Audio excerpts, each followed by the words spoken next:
Video review.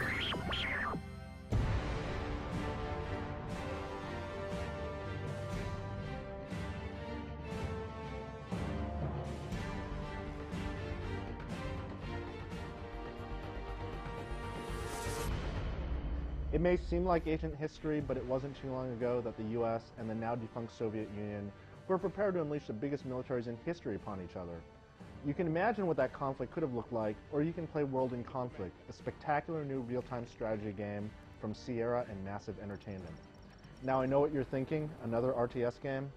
Well, that's where you're wrong. World in Conflict isn't like any traditional RTS game that you may be familiar with. There is no resource gathering, so you're not sending soldiers to chop wood and mine ore. There is no base building. Instead, this is a game about pure, unadulterated, glorious combat. And reinforcements will be yours.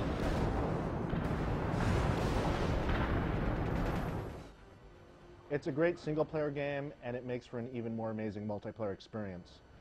This is all set in 1989. War has erupted in Europe, and the United States sent its armies and navies to aid its allies. Unfortunately, that kind of opens up the West Coast, and the Soviet Union invades Seattle and pushes inland. In the 14-mission single-player campaign, you'll play as a young officer tasked with stopping the Soviet juggernaut. And it's to World in Conflict's credit that this story can touch you emotionally. The game features stellar voice acting, headlined by Alec Baldwin, and the story is told through a series of moving vignettes that show different aspects of a world at war.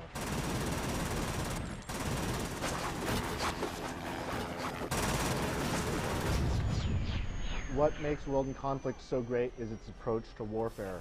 You don't control the entire battle, you control a small squad or company, and you play an important role in a much larger struggle. You'll have to seize and hold objectives, defeat counterattacks, and crush the enemy. You get a small pool of points, which you can use to buy units like tanks, helicopters, infantry, and artillery, and they're airdropped to the battlefield within seconds.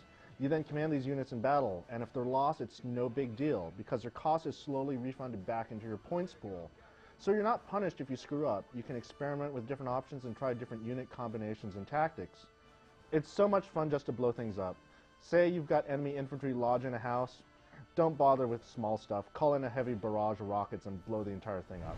This is Under. The laser guidance is delivered. Another cool aspect of the game is that you earn tactical aid points during a battle, and you can use these to call in the really powerful things, such as airstrikes, napalm, artillery, precision artillery, chemical weapons, and even, yes, tactical nuclear weapons. The crash site is no longer secure.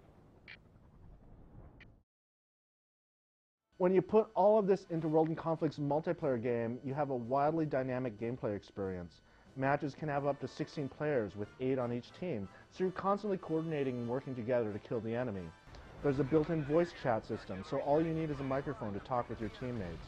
There's a constant chess match of tactics and counter-tactics and using tactical aid to break them to stalemate and so on. And the beauty of this entire system is that it's so seductively easy to get caught up in it. This is very much an action game masquerading as a strategy game. When you join a server, you don't sit around for 5 or 10 minutes for the round to restart like in other strategy games. Instead, you're dropped instantly into the middle of battle, just like you would in a multiplayer shooter. Since you can summon units to the battle within seconds, there's no tedious build time like there is in most RTS games, where you spend the first 5 minutes trying to build an economy. The fighting begins within the first minute of each match and doesn't stop until one side is won.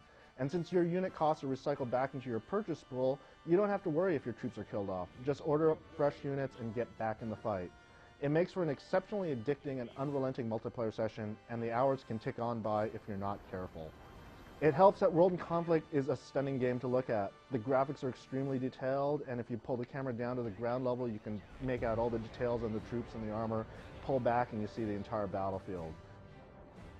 World in Conflict is easily one of the best PC games of the year, thanks to its amazing gameplay, stunning visuals, and addictive multiplayer. If you're a fan of strategy games, you should definitely check it out. And if you're turned off by standard RTS games, you really owe it to yourself to experience this highly impressive game. We're getting reports from the Coast Guard about a developing situation at the harbor front. We have a lot of unmarked container ships approaching. They're refusing to identify themselves. Over.